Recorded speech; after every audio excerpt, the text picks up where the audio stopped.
And now we turn our attention to something a little more humorous, though it's safe to say it's comedy with a bit of a bite. Jonny Wanzer is a Burlington comedian and content creator. His video topics vary from the housing crisis to the state of the U-Mall to a breakdown of the Burlington bar scene. He's been described by a former local politician as a modern-day court jester and the Joker of Burlington, but Wanzer prefers anti-hero to villain. His content is very provocative, and the language is not always safe for work. But Wanzer takes a serious approach to his comedy. Here are a few clips of his work. Hey y'all, I'm Jonny Wanzer, and I'm on the beautiful streets of Burlington to answer the divisive question plaguing this town right now. Is crime up or is it down? And who better to ask than the rich old folks at the Jazz Fest? Let's go. Do you think crime is up or down?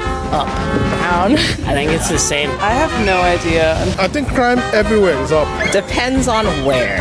What makes you say that the crime is up? Because there's something on the news every day. Were you made fun of in high school, now you dress eccentric to overcompensate while buying American Spirits with your mom's credit card? Radio Bean. Are you too old for Radio Bean? And your mom now buys you Juuls. Bellflower. The nurses at the UVM Medical Center are overworked, underpaid, understaffed, and generally by one of the top hospitals in the country. Ho, ho, ho, y'all. I'm Jonny Wanzer. That's a few examples of Jonny Wanzer's content, but I sat down with him with a conversation that was insightful, thoughtful, and genuine, a tone his followers might not be used to. It starts with him describing the kind of work he does. I am a political satirist that covers everything from serious issues in Burlington or Vermont all the way to just very silly things like the U-Mall or corner stores or bars. So everything that is Vermont is not safe for me. But if we wanted to make it simpler, a comedian and a content creator, mainly doing online videos as my format to convey all this. Now, what's the point of what you do? Because you do so much, like you said, from simple videos to tackling some really big issues. Yeah, what's the point? I think to make this gray world a little bit better here in Vermont. But I do it because I see kind of a need for what I'm doing at the moment. There are a lot of local issues that affect a lot of people that will affect them more than national issues. And so from there, I feel like there are a lot of people that will not tune into the right channels in order to get that information that affects them a lot. So that's where I come in. I'm right on social media, delivering it in a very palatable way that's easy for people to view quickly and engage in, and maybe not even know that they're engaging in it. So what do you think the difference is between what you do and commercial news? Because I think at the core of it, it's the same thing, but you seem to have captured an audience that commercial news and commercial media hasn't been able to get a hold of. Tell us about that and like what need you're filling and how you're filling that. I think it's kind of along the same lines as why The Daily Show exists or why Last Week Tonight with John Oliver exists, but it's kind of the next wave of that. So taking that format and applying it to a social media stance. So I think that format has always helped like casual people that want to laugh and don't want to view the news like that all the time to casually get them informed.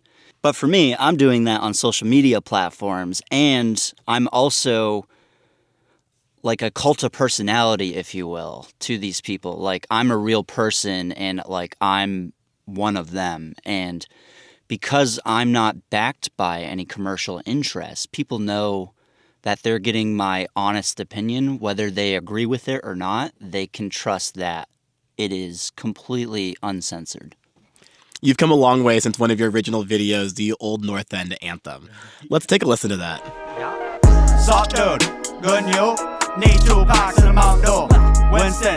All blue. My dad needs his damn shoe. Old North End, how about you, dude? Old North End, how about you?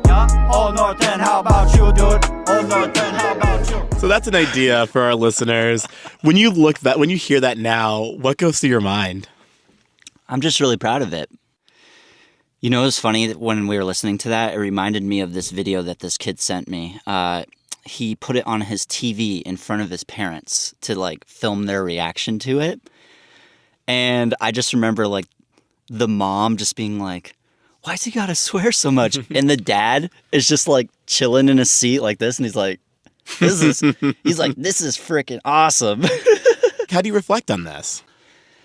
I'm really proud of this because I feel like it's actual content that represents that sort of neighborhood and the culture from that neighborhood and what I've grown up with. And not even just the Old North End, but just a lot of kids in Vermont. I think Vermont is easily overshadowed by how beautiful and how much of a tourist attraction it can be. But there's also this seedy underbelly that is ignored by media, and I feel like I did a really good job at just being like, no, that stuff is awesome. Here it is. Everybody enjoy it. And I felt like a lot of people, more so than I thought, just like rallied behind it. And they were like, yes, because there was some sort of representation for the neighborhood. Even though it's like, you know, I'm talking about, you know, really offensive stuff. Some pretty, it's not aggressive, but it's provocative. Yeah. You know, you have some really provocative thoughts there. How does your background play into your comedy now? Yeah, I mean, you know, I grew up with a single mom who struggled to raise me, and it wasn't always easy for her. She had her own issues. And so we were really on the short end of the stick in terms of, you know, the game of capitalism. And so what I do now reflects a lot of that struggle and getting to where I am now. And, you know, as successful as I get, you know, that will always kind of be there with me. And so it shapes everything that I go into, even what I cover. You know, a lot of people will ask me to cover specific things, but sometimes I'll say no, because I think about, like, if I'm to call out like a business or something like that, I think about the people that are working there. And if they're going to be the people that are going to have to deal with the ramifications of what I do the most. So I'm always trying to put people that are blue-collar workers or people that have been in my position or my mom's position first. So that helps shape it a lot. Yeah, and plus, you know, I grew up in Vermont, so I know everything. I know so many different things in so many different towns because we moved around a lot. That it's funny. A lot of the content that I make has just been stuff that I've just been saying for years. So it's kind of a bit of an evolution, I guess, if you will, that you're able to take the pain, the humor, and your just lived experience and turn it into content that is feeding into capitalism, which you said you were on the back end of, not the good end. Yeah.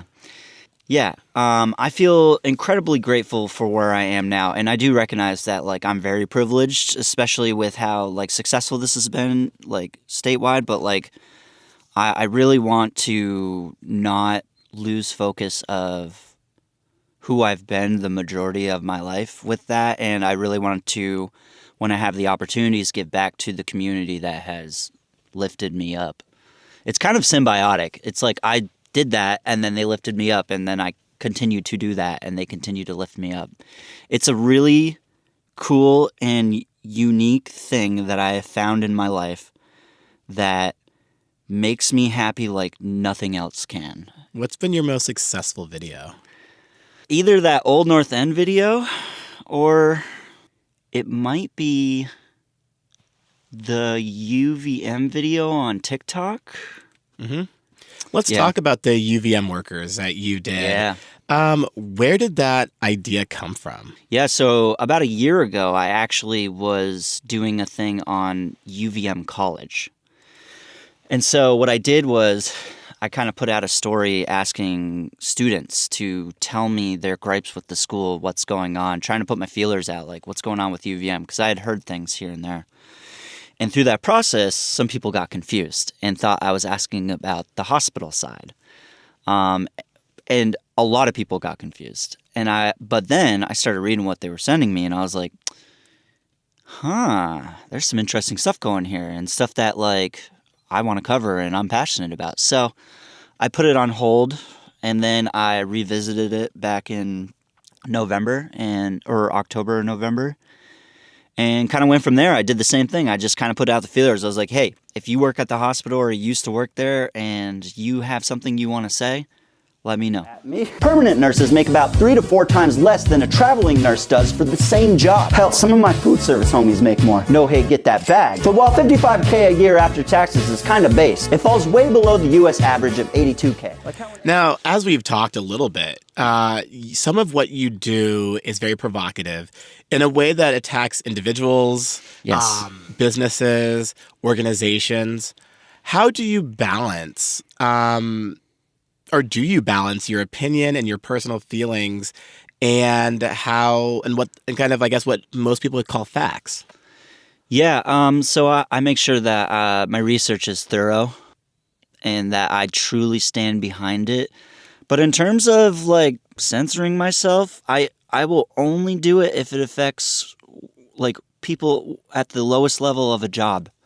Otherwise, like if there's justice needed and it's not happening and someone needs to talk about it and I feel passionate about it, I'm going to do it. I don't care what happens to me because I'm self-employed, and the worst that will happen to me is like maybe I get sued or something like that. But a lot of people don't know I own a company and I also have lawyers on hand in case that happens. And that's another thing too. You know, if I want to do something that's kind of like really edgy, I have lawyers that are entertainment lawyers that I hit up and I ask them, I'm like, can I do this? And if I wanted to, how can I do it like this? And I'm only doing that because like I'm not a millionaire. I don't have a lot of money. Otherwise, like if I had like John Oliver money or Jon Stewart money, then I would just go all out and just not even do that. The much wanted, the FU money. yeah, where it's just like, yeah, I got that HBO money. Exactly. Yeah. Exactly.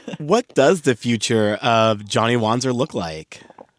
Yeah, so surprisingly, I don't really want to expand past the state, but what I want to do is expand in the state.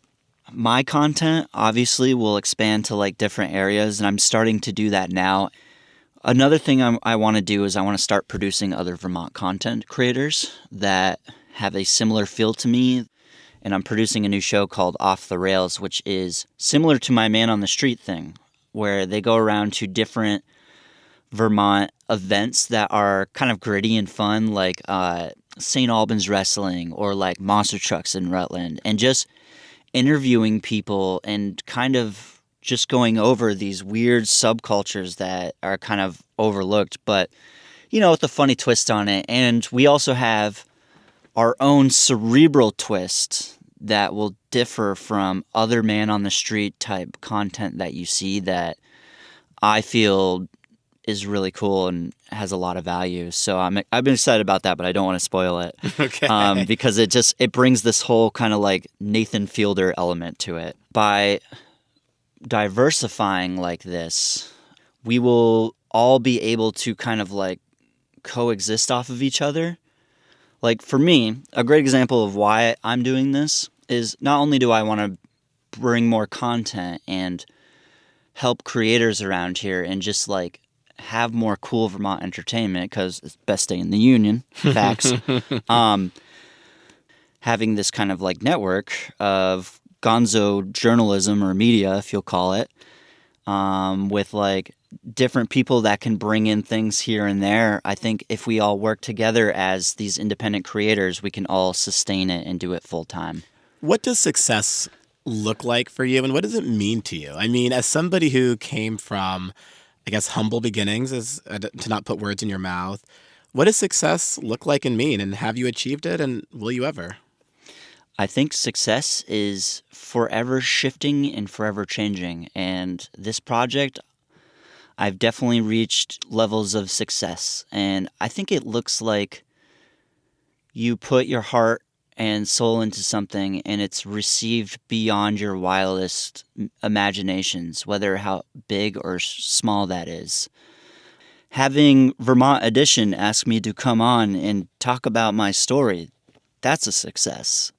It's constantly changing, and for me, I'm always trying to set myself up for a goal like that makes me happy. And right now it's like I want to expand in Vermont and make everybody happy and introduce people like in Burlington to maybe something crazy in Rutland.